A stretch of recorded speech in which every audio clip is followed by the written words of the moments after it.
اعوذ باللہ من الشیطان الرجیم بسم اللہ الرحمن الرحیم ولا تقولوا لمن يقتل في سبیل اللہ اموات بل احیاء ولکن لا تشعرون۔ سورۃ البقرہ آیت نمبر 154۔ انہیں مردہ کہنے کی بھی اجازت نہیں ہے۔ ولا تقولوا لمن يقتل في سبیل اللہ اموات، جو لوگ اللہ کی راہ میں قتل ہو جاتے ہیں تم انہیں مردہ نہ کہا کرو، کیونکہ دین اسلام کی خاطر قتل ہونے والے عام مردوں کی طرح نہیں ہیں، بل احیاء، بلکہ وہ تو زندہ ہیں، ولکن لا تشعرون، لیکن تمہیں شعور نہیں ہے، یعنی تم اپنے ان حواس کے ذریعے ان کی زندگی کا ادراک نہیں کر سکتے۔ علامہ قاضی ثناء اللہ پانی پتی رحمۃ اللہ علیہ فرماتے ہیں الحق عندی عدم اختصاصها بهم بل حیات الانبیاء اقوی منہم، میرے نزدیک حق بات یہ ہے کہ حیات برزخی صرف شہداء کے ساتھ خاص نہیں بلکہ انبیاء علیہ الصلوۃ والسلام بھی زندہ ہیں،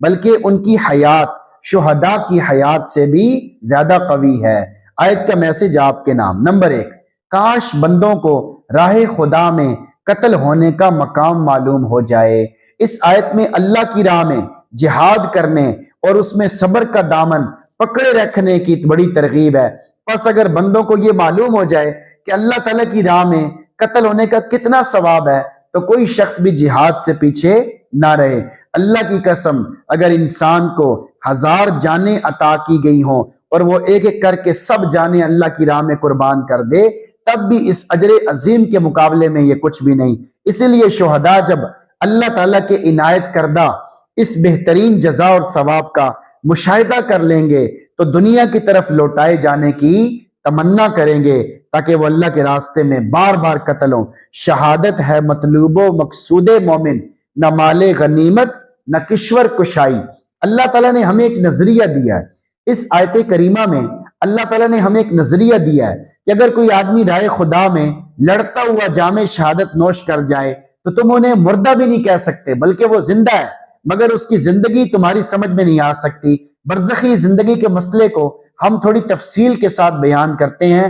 یہ حقیقت بالکل واضح ہے کہ موت کا پیالہ ہر ذی روح نے پینا ہے، مگر یہ حقیقت بھی ناقابل انکار ہے کہ عالم برزخ مرنے کے بعد قیامت تک کے وقت کو برزخ کہتے ہیں، کہ اس میں روح کا تعلق اس کے جسم کے ساتھ پھر سے قائم کر دیا جاتا ہے، جس سے وہ راحت کو بھی محسوس کرتا ہے اگر نیک ہوتا ہے، اور اسے عذاب بھی ہوتا ہے اگر وہ برا ہوتا ہے۔ اس میں مومن و کافر، نیک و بد کی کوئی تفریق نہیں ہے۔ عالم برزخ کی سب سے زیادہ قوی زندگی انبیاء علیہ الصلوۃ والسلام کی ہوتی ہے، اس کے بعد دوسرے لوگوں صدیقین، شہداء، صالحین وغیرہ وغیرہ کی ہوتی ہے۔ لیکن برزخی زندگی، موت کے بعد کی زندگی، اس دنیا میں رہنے والے انسانوں کی سمجھ میں نہیں آ سکتی اور نہ وہ عادتاً محسوس کر سکتے ہیں۔ اسی لیے اللہ رب العزت نے شہداء کی برزخی زندگی کو بیان کر کے ساتھ ہی بتا دیا کہ تمہیں ان کی زندگی کا شعور نہیں ہے۔ اہل سنت والجماعت کا یہ متفق علیہ عقیدہ ہے کہ انبیاء علیہ الصلوۃ والسلام اپنی قبروں میں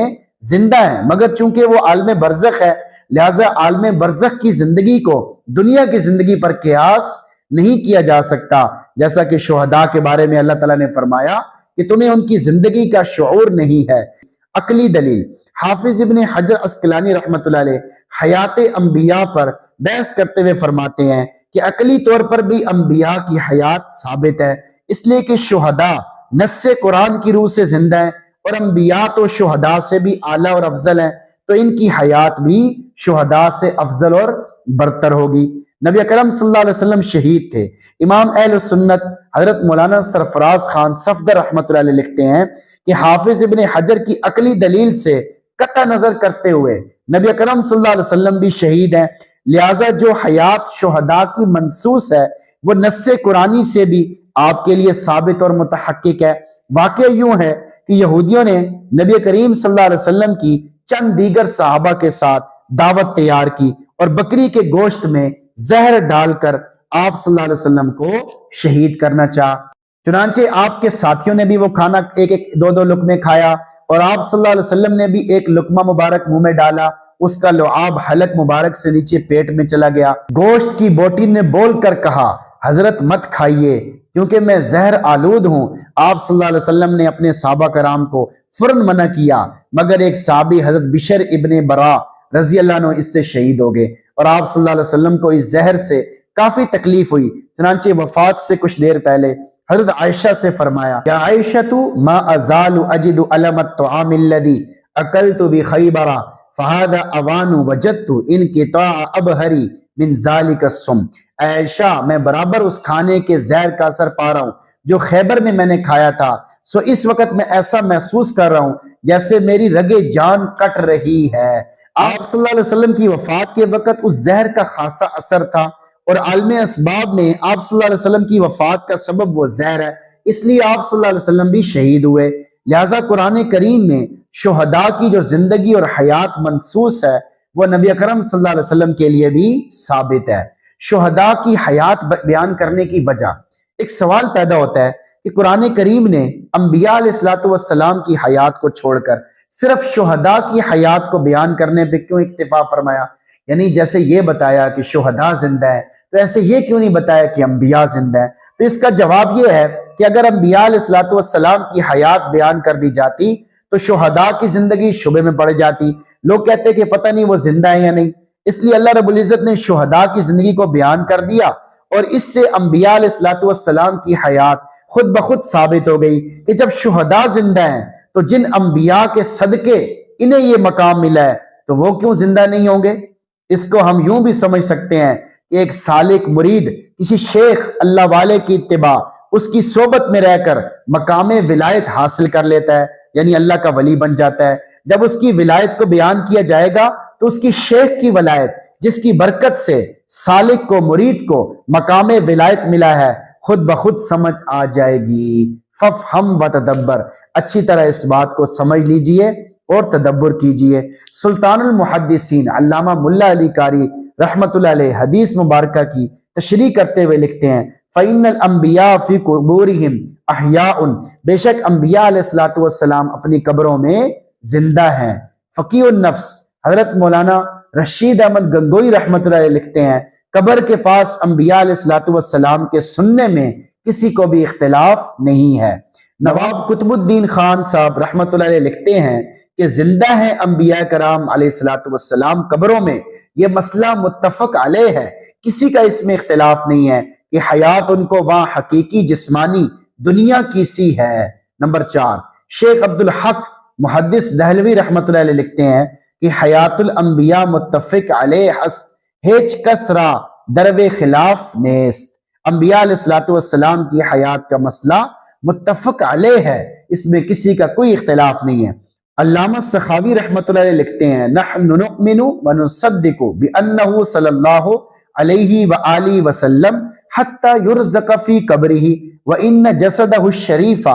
لا تأکلہ الارض والاجماع علی ھذا، ہمارا ایمان ہے اور ہم اس کی تصدیق کرتے ہیں کہ نبی اکرم صلی اللہ علیہ وسلم اپنی قبر شریف میں زندہ ہیں، آپ صلی اللہ علیہ وسلم کو وہاں بھی رزق ملتا ہے اور آپ کے جسم پاک کو مٹی نہیں کھا سکتی، اور اس عقیدے پر اہل سنت کا اجماع ہے۔ آؤٹ آف کورس چیزیں یاد کرنے والے بچے فیل ہو جاتے ہیں۔ بعض لوگوں نے انبیاء علیہ السلام کو مردہ ثابت کرنا اپنی زندگی کا مشن بنا لیا ہے، حالانکہ یہ اتنا بڑا مسئلہ نہیں کہ اپنی زندگی کی تمام قوتیں اسی پر خرچ کر دی جائیں۔ قیامت کے دن یہ سوال نہیں ہوگا کہ تم نے انبیاء علیہ السلام کو مردہ ثابت کیوں نہیں کیا، ہاں اس پر سزا ضرور ملے گی، جبکہ آپ اجماع امت کی مخالفت کر کے الگ راستہ اختیار کریں گے۔ یہ بھی حقیقت ہے، جو بچے آؤٹ آف کورس چیزیں یاد کریں گے وہ ضرور فیل ہوں گے۔ ہم نے اتمام حجت کے لیے کچھ دلائل آپ کے سامنے رکھ دیے، شاید فکر آخرت اور اللہ کے سامنے پیشی کا خوف رکھنے والے دوست اپنے عقیدے کو درست کر کے گمراہی سے اپنے آپ کو بچا لیں۔ آخر میں ہم اپنی بات کا اختتام شاعر مشرق علامہ اقبال رحمت اللہ علیہ کے 2 شعروں پر کرتے ہیں۔ سمجھتا ہے جو موت خواب لحد کو، سمجھتا ہے جو موت خواب لحد کو، نہاں اس کی تعمیر میں ہے خرابی، فرشتہ موت کا چھوتا ہے گو بدن تیرا، تیرے وجود کے مرکز سے دور رہتا ہے۔ یعنی علامہ اقبال رحمت اللہ علیہ کے اس شعر میں بڑے واضح طور پر یہ بتایا گیا ہے کہ جو لحد کے خواب کو موت سمجھتا ہے اس کی تعمیر میں خرابی ہے، اس کی سوچ عقل میں کمزوری ہے، یعنی وہ شک شبے میں ہے، قبر کو وہ برحق نہیں سمجھ رہا، قبر کا عذاب حق ہے، یعنی ایسے فتنے اور ایسی چیزیں آ رہی ہیں جو آپ کو مشکوک کر رہی ہیں، جنت کو مشکوک کر رہی ہیں، جہنم سے مشکوک کر رہی ہیں، قبر کو مشکوک کر رہی ہیں، دین کی بنیادوں کو کھوکھلا کر رہی ہیں۔ ایسی جماعتیں اور ایسی تنظیمیں وجود میں آ چکی ہیں جو دین کے خلاف مسلسل محنت کر رہی ہیں۔ اللہ تعالیٰ سے دعا، اللہ تعالیٰ ہم سب کو فتنوں سے محفوظ رکھے اور ہمیں دین کے کاموں کی ہمت، طاقت، قوت، ذوق، شوق عطا فرمائے۔